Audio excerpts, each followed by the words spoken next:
En direct de chez vous, Jean-Michel Lamazerolle, RCF Charente.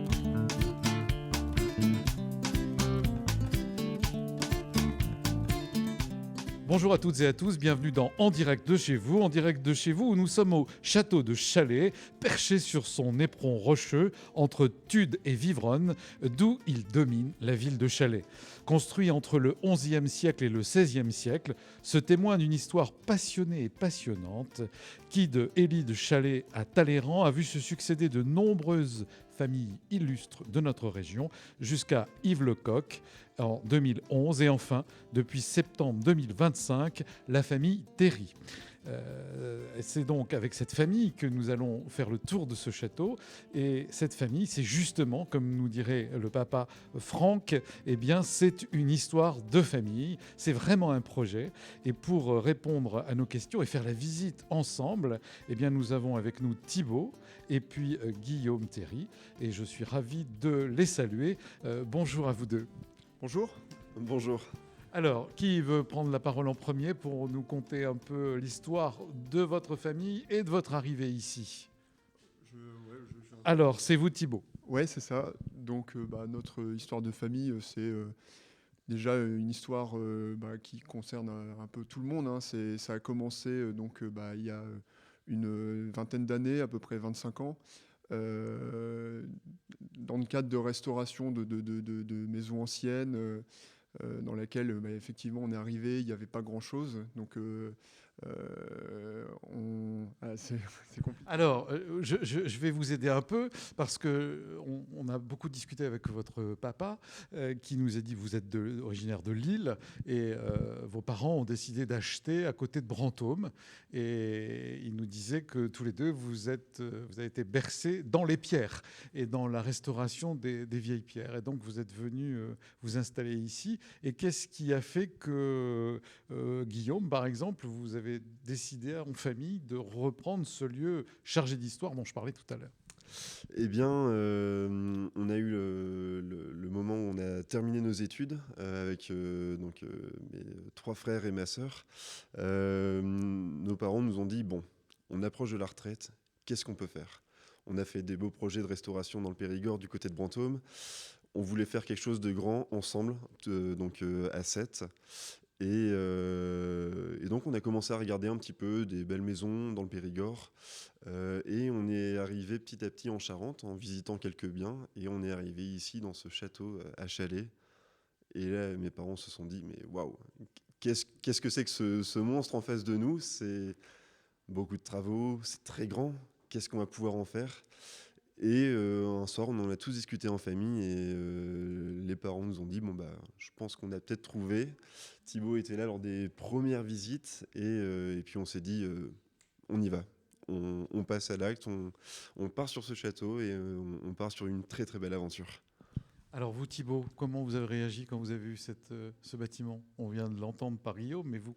Ça a été à peu près la même chose, c'est-à-dire qu'effectivement, par rapport à ce qu'on avait connu avec des projets, disons, beaucoup plus à taille humaine, là, on se retrouvait dans quelque chose qui était assez hors norme.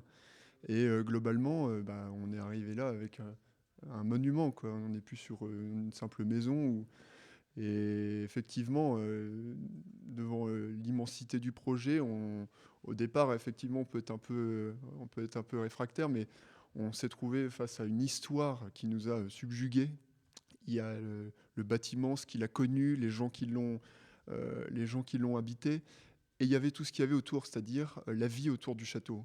Et on est arrivé avec des personnes, des Chalésiennes, des Chalésiens qui nous ont tout de suite abordés en donnant leur attachement au bâtiment. Et c'est aussi ce qui nous a conquis globalement. On s'est dit, mais il y a vraiment quelque chose à faire par rapport à ce bâtiment qui en vaut la peine, quoi. Oui, j'allais dire que votre histoire de famille s'inscrit dans l'histoire locale et des gens ici qui se sont aussi appropriés ce château. C'est un peu à eux, entre guillemets, même si c'est vous les propriétaires. Tout à fait. En fait, nous, on est des passeurs, des passionnés de vieilles pierres, on souhaite y contribuer, mais c'est avant tout avec les Chalésiennes, les Chalésiens, les habitants de la Charente et bien au-delà. D'ailleurs, c'est un projet qui se fait avec eux. On est énormément soutenu par l'association de sauvegarde du patrimoine de Chalais. On en reparlera, mais effectivement, il y a des visites qui sont faites dans ce château toute l'année. Et sans eux, il n'y aurait rien de possible, quoi. Donc effectivement, tout le monde est un maillon contributeur et donc c'est aussi ce qui nous a motivés à nous investir pleinement dans ce projet. Alors, on le sent. Alors, vous êtes tous les deux jeunes, vous êtes tous les deux ingénieurs, vous n'êtes pas sur place. On va commencer à déambuler. Là, on est dans une grande galerie. On va expliquer où nous sommes. Comment vous vivez les choses et comment vous voyez les choses? Parce que vous venez de temps en temps. Guillaume. Eh bien, on a la possibilité donc, de venir assez facilement. Donc, vous l'avez dit en introduction, on est une famille du nord de la France, de Lille. On a la chance d'avoir le train qui fait le direct Lille-Bordeaux en s'arrêtant par Angoulême. C'est une chance. On a un train, le TER, qui vient d'Angoulême jusque Chalais. Donc, on a une facilité de pouvoir venir en 5 heures environ, porte à porte, Lille-Chalais. Donc maintenant qu'on est tous, les 5 enfants, installés un petit peu dans les 4 coins de la France, on peut venir très facilement à Chalais le temps d'un week-end classique, d'un week-end prolongé, sur le temps de nos vacances, pour venir un petit peu aider les parents à faire une belle histoire. Bien, alors, on va reprendre votre histoire de famille, mais là, vous allez nous dire où nous nous trouvons. Tout n'est pas habité dans ce château, tout n'est pas visitable dans ce château. Il y a différentes ailes. Alors, je ne sais pas dans quelle aile nous nous trouvons. On a une grande galerie, très longue, je ne sais pas combien elle fait, avec très, très, très bien décorée. Je crois que c'est Yves Lecoq qui avait fait toute la décoration. On sait que c'est un garçon de goût et on a l'impression qu'il est habité et qu'il n'attend que nous. Exactement, donc c'est une très belle parenthèse parce qu'on a eu la chance d'avoir Yves Lecoq qui a meublé et décoré avec goût ce château. Il faut se dire que quand Yves Lecoq reprend le château, c'est vide. Il n'y a pas un meuble, pas un lustre, pas un tableau, pas un rideau, rien du tout. Donc ça a été décoré avec goût et c'est ce qui nous a aussi aidé et conforté dans ce choix. Et là, pour vous situer, donc on est sur une extension au château du XVe siècle. Donc on retrouve juste ici les contours. Donc c'était un des angles du château. On est sur un château vraiment médiéval parce qu'on a des toutes petites ouvertures. Vous pouvez le voir avec l'ouverture rectangulaire. À l'époque, on fait des toutes petites fenêtres. Puis vient la Renaissance. On veut de la lumière, on veut de la vie, on veut pouvoir recevoir.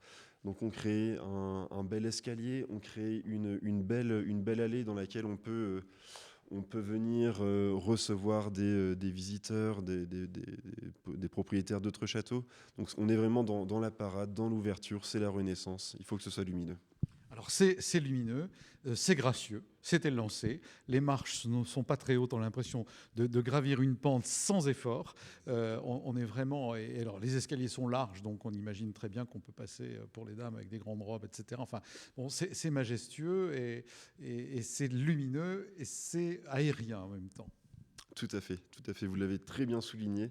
L'objectif de ces escaliers à marche très large et peu haute, c'était pour les dames de pouvoir porter leur robe.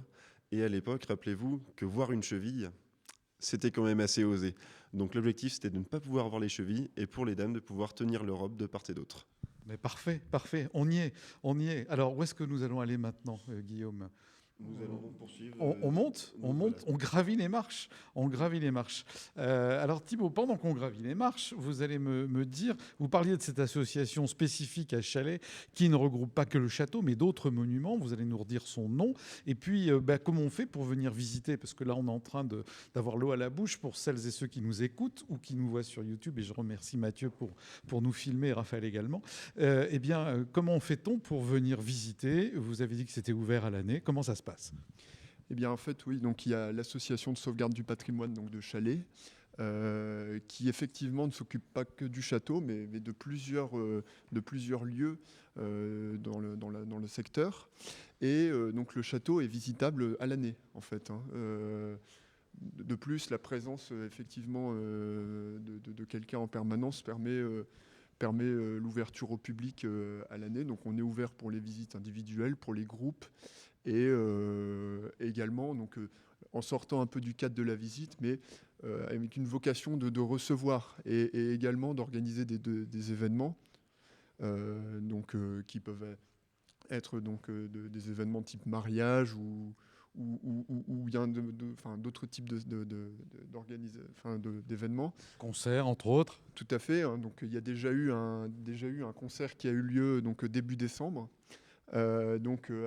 C'était un premier événement qui était organisé. Donc il y avait une petite appréhension. Est-ce que ça va prendre, etc. Et en fait, il y avait une telle attente de la part des habitants de Chalais et des alentours que en fait, ça fait carton plein, quoi. On a été au-delà de nos espérances et donc fort de ce succès collectif, hein, puisque encore une fois, c'est un concert qui a mobilisé du personnel, hein, mais beaucoup de gens et beaucoup de bonne volonté qui ont permis ce succès et qui nous confortent dans le fait de poursuivre ça. Et il y a beaucoup de projets qui sont prévus déjà pour l'année à venir.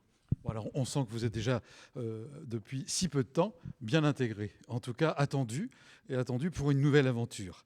Donc là, on se retrouve dans la salle où vous avez justement fait ce concert. Je voudrais juste que vous me disiez qu'est-ce qu'on tape sur Internet ou comment on fait pour vous joindre et quand on a envie de venir visiter, quand on a envie de se renseigner ou qu'on veut voir ce que vous faites ou suivre votre histoire. Alors, Guillaume. Oui, donc on est justement, pour le coup, on reprend une entreprise, on va le dire. On reprend la communication. Le site internet n'existe pas actuellement. On a pu refaire donc des flyers sur lesquels on a les coordonnées justement pour pouvoir passer un coup de téléphone, envoyer un mail pour réserver pour un groupe, un séminaire, pour venir visiter le château. On a toutes les informations qui sont sur ce flyer.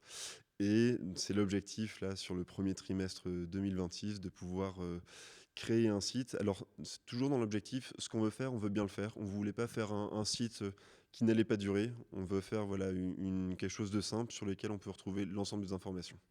Bien, alors ce que vous venez de nous dire est très important parce que quand j'écoutais votre père, on a passé un long moment, on enregistre ce début de 9 janvier 2026, là pour situer. Je suis en doudoune parce qu'il ne fait pas chaud dans le château, mais tout à l'heure nous étions dans une pièce où on était fort bien accueillis par votre papa et votre maman et des amis.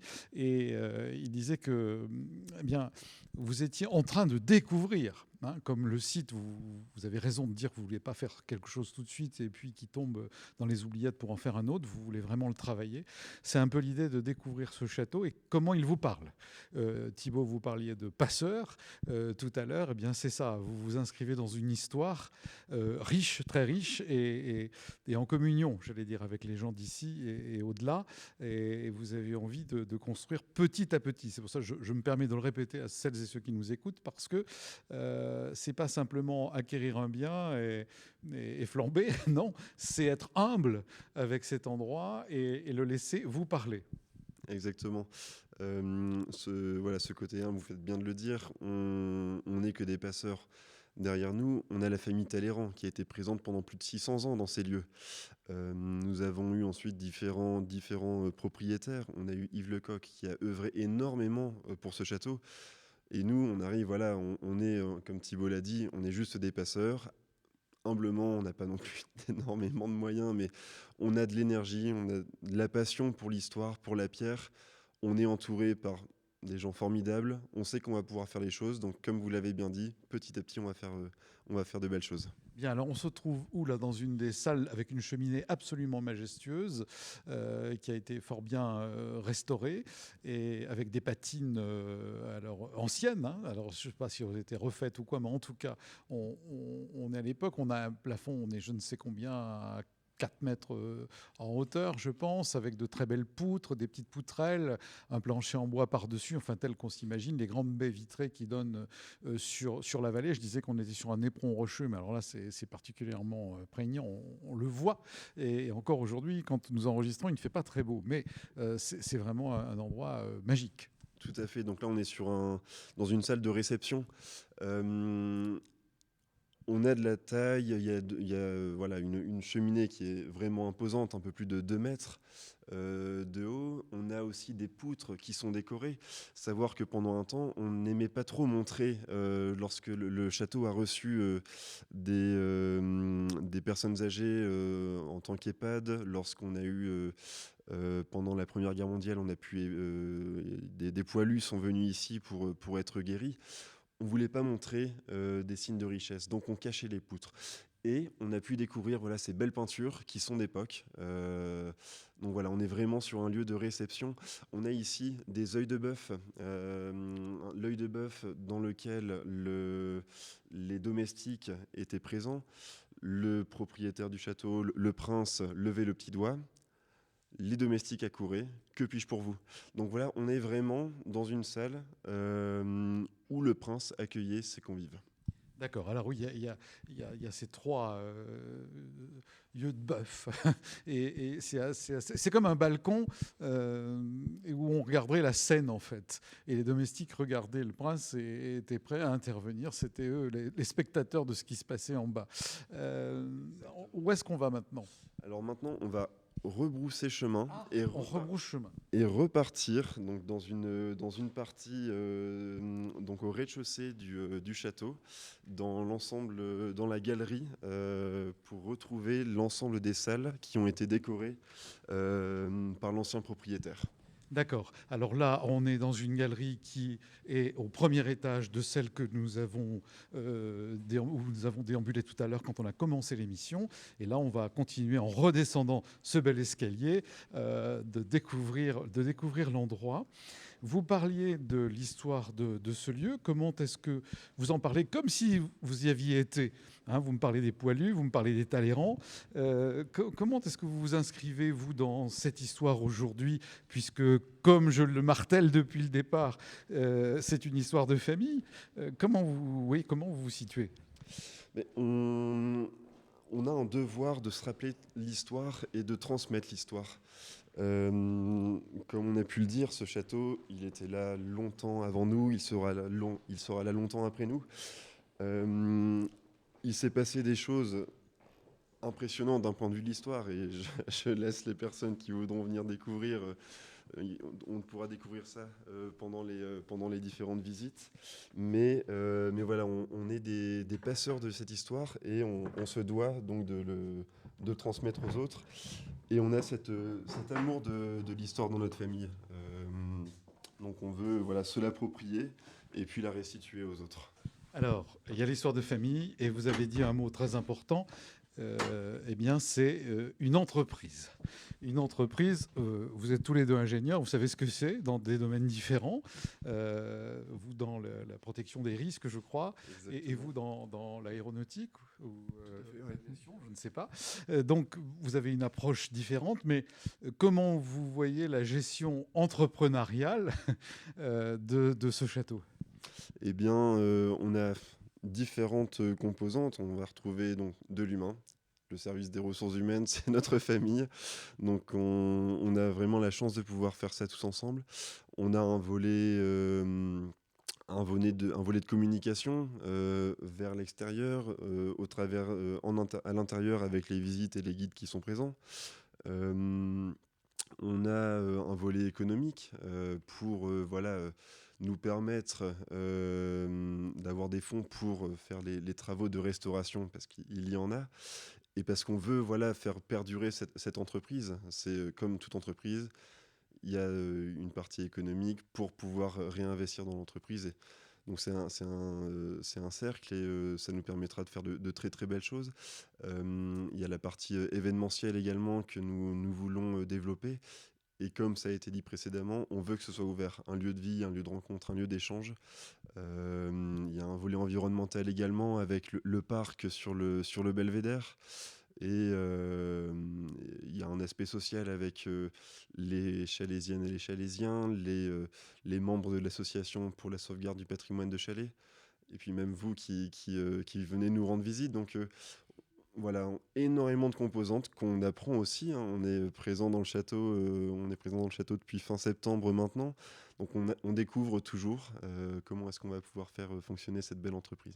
Bien, parce que les gens se disent, bon, d'accord, ils achètent ça, mais je sais, et je m'en aperçois, vous avez les pieds sur terre. Donc c'était intéressant de nous dire un peu comment vous vous projetez là-dedans, parce que oui, c'est une entreprise, et il va falloir que vous puissiez aller plus loin. Je parlais d'avenir, et ben l'avenir, c'est vous. Alors on est où là, Thibaut, peut-être, ou Guillaume? Qui veut parler? Euh, On va laisser la parole à Guillaume, non? Oui, vas-y. Allez. donc là, ici, on est dans le cabinet Napoléon. Donc la famille Talleyrand, un des Talleyrand a été ministre sous Napoléon. Donc le propriétaire précédent a trouvé utile, et en effet, ça fait sens d'avoir une pièce dédiée à Napoléon. Alors on a différents portraits de Napoléon. On a un portrait ici de Charles Maurice de Talleyrand-Périgord, donc le ministre, le fameux ministre, le diable boiteux. Oui, qui a suivi non seulement l'Empire, mais la Restauration, et avant la Restauration, il était déjà Exactement, oui. ministre. Plusieurs histoires. Mais donc voilà, on est sur une salle qui parle de cette histoire de Napoléon. D'accord. Et alors maintenant, vous allez nous emmener où? Alors c'est une petite pièce, hein, j'allais dire, hein. C'est de la taille d'une chambre avec son alcôve et le lit, et les placards, et un petit salon, le buste de Napoléon. Et on ouvre une porte, ça n'était point un placard, mais un passage. Un passage qui nous mène dans une très jolie salle à manger, tout à fait 18e siècle, avec un très très beau lustre au-dessus de la table, table ovale, et des chaises Louis XV, et quelques petits cabriolets Louis XV. Et auprès de la cheminée, on est plutôt dans le Louis XVI. Et voilà, et très beau miroir, des assiettes de collection sur les murs, très beau rideau, et toujours cette vue imprenable sur l'ensemble de la vallée. Est-ce que j'ai résumé? Tiens, je veux quand même passer la parole à Thibaut. Ouais, bah, vous avez bien résumé. Je vois votre œil aguerri en tout cas sur les époques en tout cas des meubles qui composent la pièce. Et puis bah, l'enfilade qu'on va faire juste après, là, vous découvrirez qu'en fait, au fur et à mesure qu'on avance dans le château, on avance dans l'époque dans ce qui a fait bah, la suite du château. Alors Thibaut, je vous presse un peu parce que non seulement on avance dans l'époque, mais on avance dans les minutes de l'émission. Donc là encore, on passe l'épaisseur des murs. Qu'est-ce qu'on a comme épaisseur de mur? 2 mètres d'épaisseur? Ouais, Oui, à peu près 2 mètres d'épaisseur. On s'en rend compte là, également aussi Voilà. au niveau des fenêtres. Alors, on passe dans une autre pièce un petit peu moins grande, mais quand même avec, je crois, un piano forte, et puis, Tout à fait, ouais. et puis un salon, hein, qui peut être à la fois un bureau, un fumoir, toujours un endroit convivial. Alors cette pièce, il y a une petite particularité dans sa restauration. C'est Yves Lecoq hein, qui l'a meublée comme ça, et c'est une pièce donc qu'il a dédiée aux oiseaux. Vous verrez, il y a des oiseaux un petit peu partout. Et des coques un peu partout. Et des coqs, oui, tout à fait. D'où son nom. Et également, une particularité de l'époque, c'est qu'il y a eu un boudoir dans cette pièce, qui est ici. Alors, pour dire un boudoir, c'est une toute petite pièce. C'est presque un petit salon de musique. Je vois une sorte de mandoline, je ne sais pas trop comment, qui est là sur un tout petit canapé 2 places Louis XV, qui est adorable, avec effectivement des estampes d'oiseaux, et certains même naturalisés, enfin, après avoir été, on dirait, empaillés, mais ce n'est pas tout à fait le terme. Et toujours cette vue magnifique. Et c'était des lieux où on pouvait se réchauffer. Ouais, Dans ces grandes salles. C'était aussi un lieu où, globalement, quand on voulait se retirer pour être un peu seul, on pouvait aller. Bien, alors, on y va presque au pas de charge. Les grands battants s'ouvrent grâce à Guillaume. Et voilà, ça grince un peu. Ici, nous arrivons donc au cabinet du Trésor. Donc, le cabinet du Trésor, c'est globalement là où étaient stockés tout ce qui composait la trésorerie du château. C'est là où on mettait aussi, je crois, tous les titres et toutes les pièces un peu précieuses du château étaient ici. Oui, qui permettait d'avoir ces titres de noblesse à jour. Exactement, Et tout à puis fait. l'argent pour faire fonctionner l'entreprise. Exactement. Parce qu'à l'époque, ce qui était important, c'était en effet les trésors, l'or, etc., les bijoux, mais aussi les titres de noblesse et les titres de propriété. Sans titre de noblesse, sans titre de propriété, on a beau avoir l'or du monde, on n'est personne à l'époque. Donc c'était là où on savait qu'on avait une pièce dédiée à ces éléments importants dans une famille. Et surtout, à l'époque, en cas d'incendie ou de guerre ou de pillage, on savait qu'il y avait une pièce à protéger. On prenait l'ensemble des coffres, on les jetait par les fenêtres et on s'en allait avec pour pouvoir sauvegarder tout ça. Donc c'est une pièce vraiment stratégique. Alors, à vous écouter, on l'entend bien. Alors, vous qui êtes un spécialiste de la protection, est-ce que vous trouvez que c'était une bonne idée de jeter les coffres par la fenêtre? C'est le cas de dire on jette l'argent par les fenêtres ici au château de Chalais. Tout à fait, non, on a quand même des moyens un petit peu plus sûrs, mais je ne vis pas à l'époque, donc je ne sais pas comment c'était fait. Bien, alors maintenant c'est Thibaut qui nous ouvre large les portes à deux battants. Ici, on voit encore une fois la jonction entre l'ancien château et l'extension. Donc vu l'épaisseur des murs. Hein, Enfin, vous le voyez, il faut le savoir quand même. Il y a un petit dénivelé, effectivement, on sent qu'on descend légèrement, donc on change de lieu. Tout à fait. Et on voit que l'épaisseur des murs ici est bien inférieure avec ce qu'on a vu juste avant. Donc là, ici, on est dans l'extension. Hein. Et ici, vous êtes dans une chambre. Qu'on voit dans une configuration typique de l'époque, donc la chambre ici, les antichambres à droite et à gauche, et comme le disait Guillaume tout à l'heure, dans le grand salon, quand on était assis, on levait le doigt, le personnel arrivait. Extraordinaire. Il n'y avait pas les sonnettes avec les cordons qui faisaient gling-gling à l'office en bas ou à côté? Si, il y avait un moyen justement d'alerter via une tirette qui était au niveau du lit. Ouais. Bon, on disait en préparant l'émission, vous pourriez tourner, peut-être faire des tournages comme Downton Abbey, etc., avec toute la domesticité. Mais grâce à vous, on découvre l'endroit.